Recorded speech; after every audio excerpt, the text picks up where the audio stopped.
The impact of grief can blindside us. It brings us to our knees and makes our usual coping skills and strategies inaccessible.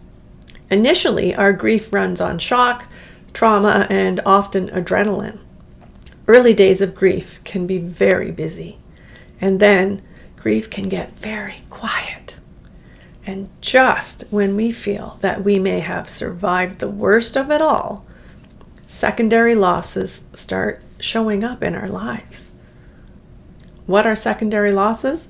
Well, today we're going to explore what they are and how they show up. And at the end of this video, I will share with you some principles to guide you through supporting your secondary losses. My name is Jo McRogers, and I'm a social worker who supports grief here on our YouTube channel and through my private therapy practice. Welcome back if you've been here before, and I'm so glad that you found us if it's your first time here in our little corner of YouTube. Please like and subscribe and turn on the notifications bell so that we can educate YouTube that grief needs to be seen.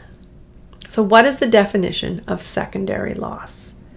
Well, secondary loss represents all of the smaller losses that result from the death of our loved one. Secondary losses require different kinds of coping and adjustment to the unanticipated, unexpected changes in our lives created by the primary loss. It is a ripple effect. At the center is your primary loss, and the ripples are all around that loss. These are the secondary unanticipated losses. These losses may not immediately show up. They often don't show up until after some of the acute crisis stage begins to diminish. And then they slowly and sneakily begin to show up in our lives in unexpected ways. There will almost always be a secondary loss that's closely associated to the first loss, such as a loss of companionship, a loss of income, or of financial security. However, there are many more subtle losses that also find us. Each of these needs its own grief and its own journey. Think of it as a bullseye model. With you and your grief are at the center, and the ripples around you are the secondary losses. Secondary losses cross time and space boundaries. They are the now and the forever. See the video at the end of this one about how grief changes us both in the now and in the forever. Examples of secondary losses are loss of traditions, loss of matriarchs or patriarchs that take their traditions with them. Could be changes in even primary relationships with others who just don't support us well. It could be the loss of our role as a carer, either in the person's life or in their illness. It could be the loss of the relationships that we may have developed and now lost. Relationships with nurses or doctors, hospice workers, custodians who saw us every day in our grief and supported us through the loss of our loved one. You may have lost routines to your day, or you may have lost a travel partner and you now need to cancel a passport. Your sense of safety and trust and independence may now be lost. Each of these losses provokes the grief from the primary loss, and yet it is its own little mini grief experience. Our identity may now change. Am I still married if I'm widowed? Am I still a parent if I've lost a child? Or am I still a parent of 4 instead of 3? Am I still a sibling if I lost my only brother or sister? We may lose our in-law family.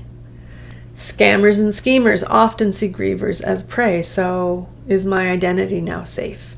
While canceling a credit card, you may realize that there will be no more joint purchases. And who do you now sort through which fridge to buy? Learning to cook meals for one, or having to change the furnace filters? Can you identify with any of these secondary losses?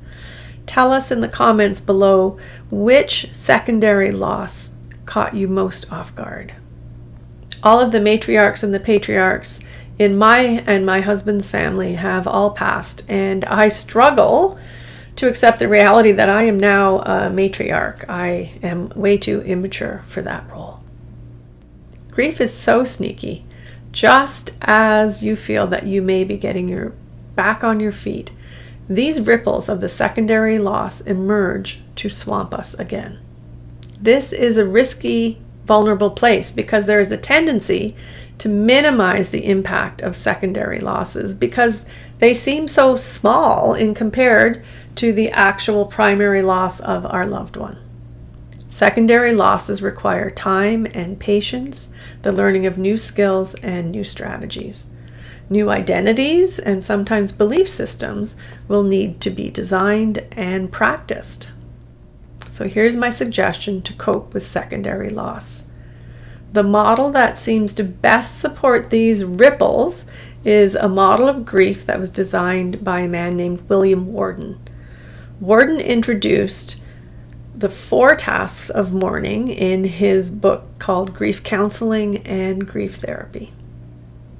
These 4 elements are accepting the loss of the reality, experiencing the pain of the loss, adjusting to a new life, and reinvestment in the new reality. You can see my other video at the end of this one that explores this in more detail. These 4 concepts seem to me to be the most helpful in processing our secondary losses. Let's use the furnace filters. Accepting the fact that no one else is coming to change the furnace filter. Exploring the grief provocation that this knowledge brings and allowing the emotions to flow.